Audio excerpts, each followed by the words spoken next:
সেই ছেলেটাও যদি কামব্যাক করতে জানতো, সেই ছেলেটাও যদি কামব্যাক করেছে 3 মাসের মধ্যে, তাহলে তোমরা কেন পারবে না? টেস্ট পরীক্ষা তোমাদের জন্য 3 মাস, অর্থাৎ এই 90 দিন। আর এই 90 দিন তোমরা কোন কোন ভাবে পড়বে, কিভাবে পড়বে, কি কি করবে, কেমন ভাবে রিভিশন করবে, তার ভিডিও তো ডিটেলসে দিয়ে দিয়েছি। তাহলে দাদা আজকের এই ভিডিওটা দেওয়ার মানে কি? আজকের এই ভিডিওতে কি বিষয়বস্তু থাকবে?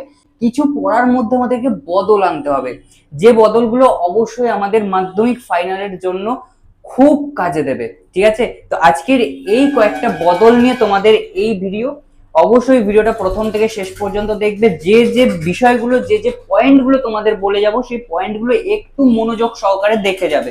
ঠিক আছে, প্রথম থেকে শেষ পর্যন্ত ভিডিওটা দেখে যাও, পুরোটা ক্লিয়ার হয়ে যাবে।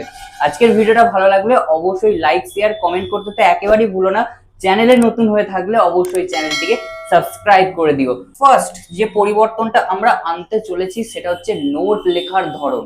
দেখো, আমরা মাধ্যমিকের সেকেন্ড সেমেটিভ পরীক্ষার আগে পর্যন্ত কেমন ভাবে নোট লিখে এসেছি, আমাদের বইয়ে যেমন যেমন করে নোট লেখা থাকতো তেমন তেমন আমরা পড়তাম এবং পরীক্ষায় গিয়ে সেটা বমি করে দিতাম, এরকম করে আসতাম।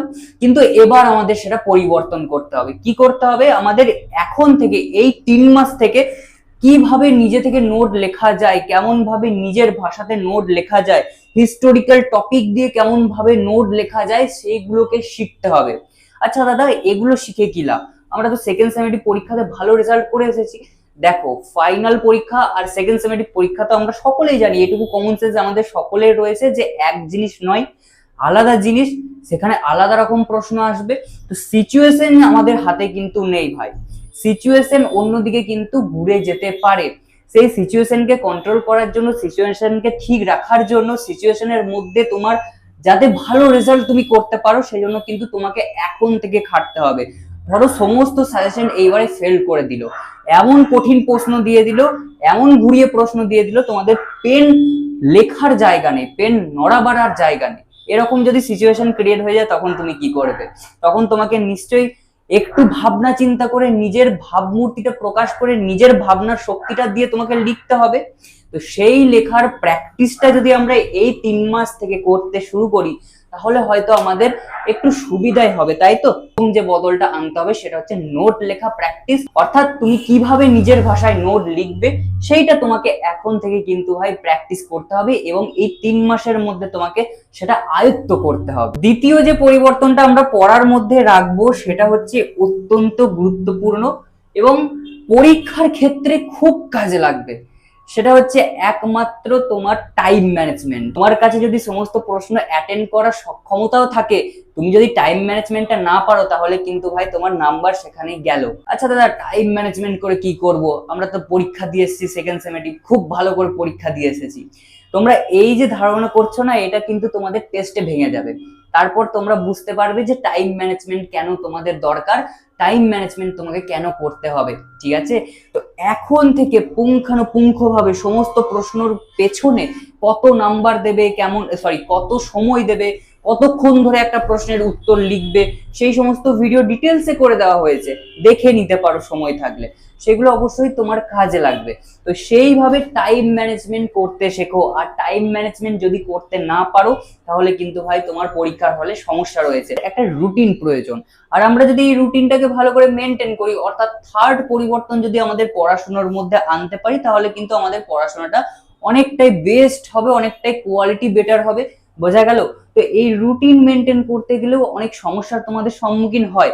আমি জানি তোমাদের স্কুল রয়েছে, তোমাদের টিউশন রয়েছে, তার মাঝে তোমাদের এক্সট্রা পড়ার জন্য রুটিন বানাতে হবে। এটাও কিন্তু একটা খুব বিরক্তিকর একটা বিষয়, কিন্তু এই বিরক্তিকরটাকেই তোমাকে অভ্যাসে পরিণত করতে হবে বন্ধু। ঠিক আছে, তো এই এখন যদি অভ্যাস না করো, এই 3 মাস যদি অভ্যাস না করো, এই 3 মাস একটু খেটে নাও, তার পরবর্তীতে 2 মাস একটু যদি জোর দিয়ে পড়ো, তাহলে দেখবে রেজাল্ট হাতে। সেই ছেলেটাও যদি পেরেছিল, সেই ছেলেটাও যদি 3 মাসে কামব্যাক করতে পেরেছিল তোমাদের মতো, তাহলে তোমরা কেন পারবে না? ঠিক আছে, সেই ছেলেটাও যদি কামব্যাক করতে জানতো, সেই ছেলেটাও যদি কামব্যাক করেছে 3 মাসের মধ্যে, তাহলে তোমরা কেন পারবে না?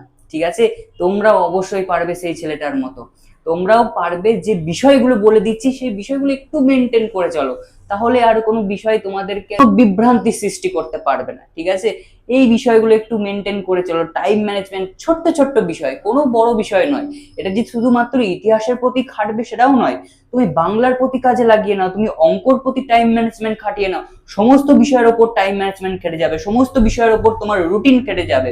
ঠিক আছে, নোটস, বড় বড় যে নোটস তোমরা ভয় পেয়ে বসে রয়েছো, ভূগোলের বড় বড় নোটস রয়েছে, ইতিহাসের তো একেবারে ডেঞ্জার নোট রয়েছে, এইগুলো তোমাদের মন থেকে কেটে যাবে যদি তুমি নিজের ভাষায় নোট লেখা প্র্যাকটিস করতে শুরু করো। এবং প্র্যাকটিস করতে করতে তোমার এক সময় দেখবে এটা আত্মস্থ হয়ে যাবে, এটা নিজের প্রতি একটা ভালোবাসা জন্মে যাবে। ঠিক আছে, তোমার আর বইয়ের দরকার পড়বে না। হ্যাঁ, বইয়ের দরকার কোন জায়গায় পড়বে, যে জায়গাগুলো তোমার দরকার রয়েছে, যে জায়গাগুলো তোমাকে হাইলাইট করতে হবে, অর্থাৎ ইতিহাসের জন্য যে সমস্ত হিস্টোরিক্যাল টপিক গুলো রয়েছে একটু বই ফলো করতে হবে। তার বাদ বাকি বিষয় তোমরা নিজেরাই অ্যাড করতে পারবে যদি তোমরা এই বিষয়টা আত্মস্থ করে নিতে পারো। এবং এই বিষয়টা কিন্তু অত্যন্ত মজাদার। বাড়িতে একটু প্র্যাকটিস করো, সমস্ত ডিটেলসে ভিডিও দিয়ে দিয়েছি। ঠিক আছে, সেই ভিডিওগুলো একটু একটু দেখো। এই যে তিনটে পরিবর্তন তোমাদের সাথে আলোচনা করলাম, এই তিনটে পরিবর্তন তোমাদের অবশ্যই পড়ার মধ্যে আনতেই হবে, আনতেই হবে। লাস্ট চতুর্থ নাম্বার যে পরিবর্তন আমরা আনতে চলেছি আমাদের পড়াশোনার মধ্যে, সেটাও কিন্তু অত্যন্ত তাৎপর্যপূর্ণ, প্র্যাকটিস। দেখো, এই বিষয়টা কিন্তু তোমরা মাথার মধ্যে ঢুকিয়ে নাও, প্র্যাকটিস ছাড়া কিন্তু আমরা কোনো বিষয়কে এগিয়ে নিয়ে যেতে পারবো না। সেটা অঙ্ক হোক, অঙ্ক তো বটেই, অঙ্ক তো প্র্যাকটিসের উপর নির্ভর করে আছে, তাই তো? সেটা ইতিহাসই হোক, ইতিহাসে ম্যাপ পয়েন্টিং রয়েছে, এমসিকিউ রয়েছে, বড় প্রশ্ন রয়েছে, তুমি কোন জায়গায় মুখস্থ করে পেরিয়ে যাবে? দু একটা মুখস্থ করে নেবে, বাদ বাকিগুলো তোমাকে প্র্যাকটিসে করতে হবে, তোমাকে ঘষে যেতে হবে।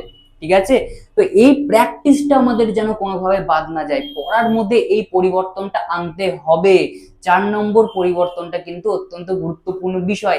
দেখো, অনেকেই রয়েছে যাদের সেকেন্ড সেমিস্টার পরীক্ষার আগে পর্যন্ত একেবারে প্র্যাকটিস করতে মন চাইতো না, প্র্যাকটিস করতে বসলেই মনে হতো যে উঠে যায়, বারবার উঠে যায়, কিচ্ছু মনোযোগ দিতে পারতে না।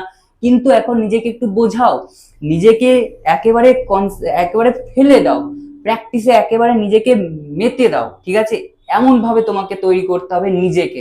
এখানে কিন্তু তোমাকে নিজেই শিক্ষক হতে হবে, তোমাকে নিজেই প্র্যাকটিস করতে হবে। যে বিষয়গুলো গুরুত্বপূর্ণ আছে, যে বিষয়গুলো হয়ে গেছে, সেই বিষয়গুলোকে বারবার ধরে চালিয়ে যাও, সেই বিষয়গুলোকে প্র্যাকটিস করে যাও, তাহলেই দেখবে প্র্যাকটিসে মনোযোগ আসবে। আর প্র্যাকটিস অত্যন্ত গুরুত্বপূর্ণ বিষয়, সেটা মক টেস্ট তুমি প্র্যাকটিস করে যাও, বা যে কোনো প্রশ্নপত্র তুমি প্র্যাকটিস করে যাও, প্রিভিয়াস ইয়ার হোক বা যে কোনো পুরনো টেস্ট পেপার হোক, যা কিছু রিসোর্সেস গুলোকে তোমাদের খুঁজে আনতে হবে, এইটুকু ব্যাপার। প্র্যাকটিস চালিয়ে যাও। ঠিক আছে, তো এই 4 নম্বর কয়েকটা, এই 4 নম্বর মিলিয়ে এই যে 4টে আমি তোমাদের পরিবর্তন বললাম, ঠিক আছে, এই 4টে পরিবর্তন করতে কত সময় লাগবে? একটু একটু করে এগিয়ে যাও, আমাদের আজকেই করতে হবে না, আমাদের 3 মাস সময় রয়েছে, এই 3 মাসের মধ্যে আমরা করে দেখাবো। এই প্রমিস, নিজেকে প্রমিস করতে শেখো। ঠিক আছে, আশা করছি ভিডিওটাতে বোঝাতে পেরেছি সমস্ত বিষয়গুলো, এবং তোমাদের ভিডিওটাও ভালো লেগেছে। অবশ্যই ভালো লাগলে লাইক, শেয়ার, কমেন্ট, সাবস্ক্রাইব করতে একেবারেই ভুলো না। তো চলো, দেখা হচ্ছে অন্য কোনো ভিডিওতে।